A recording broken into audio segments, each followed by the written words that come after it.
साथियों नमस्कार। जैसा कि आज सारे न्यूज़ चैनल पे एक ही चर्चाएं हैं, नीट एग्ज़ामिनेशन सीआरपीएफ के घेरे में, नीट परीक्षा पेपर सीआरपीएफ के घेरे में, कड़ी सुरक्षा में पेपर को ले जाया जा रहा है एग्ज़ाम सेंटरों तक। आखिर इस देश में ऐसा क्यों हो रहा है?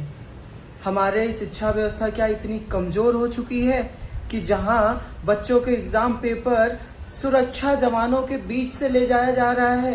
क्या इतने भ्रष्टाचारी हमारे शिक्षा समुदाय, शिक्षा डिपार्टमेंट में हो गए हैं कि जो एग्जामिनेशन पेपर हमारी शिक्षा अधिकारी बनाते हैं वो ऐसे लीक कैसे हो सकता है? इसमें ज़रूर कोई बात है। अंदरूनी ही कोई ऑफिसर्स है जो इस चीज़ों को हवा दे रहे हैं, जो इस चीज़ों को बाहर तक भेज रहे हैं। कुछ तो गड़बड़ है।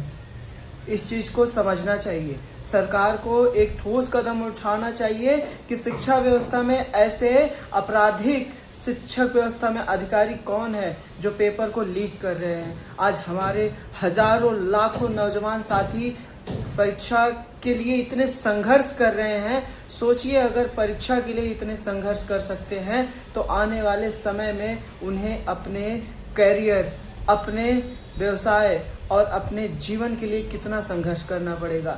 सरकार को एक कदम शिक्षा के लिए भी उठाना पड़ेगा।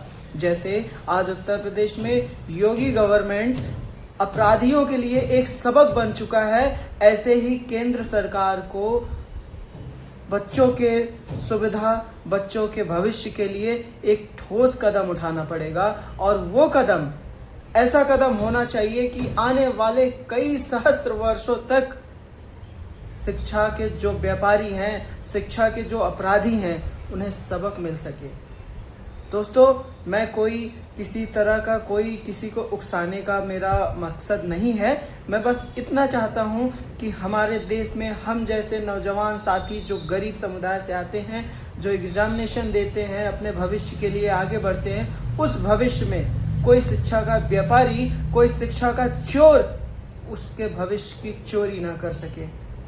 मेरी सरकार से एक ही अनुरोध है कि इस शिक्षा व्यवस्था को सुदृढ़ तरीके से चलाए रखने के लिए इन अपराध करने वाले, इन बेईमानों को, इन घूसखोरों को पकड़ना बहुत ज़रूरी है। वो चाहे किसी भी समुदाय से आते हों, किसी भी पार्टी से आते हों या किसी भी राजनीतिक दल से आते हों, उनका पकड़ जाना बहुत ही आवश्यक है और यही हमारे देश के भविष्य को आगे बढ़ाएगा। जब तक ये चोर पकड़े नहीं जाएंगे तब तक देश में ऐसे ही पेपर लीक होते रहेंगे।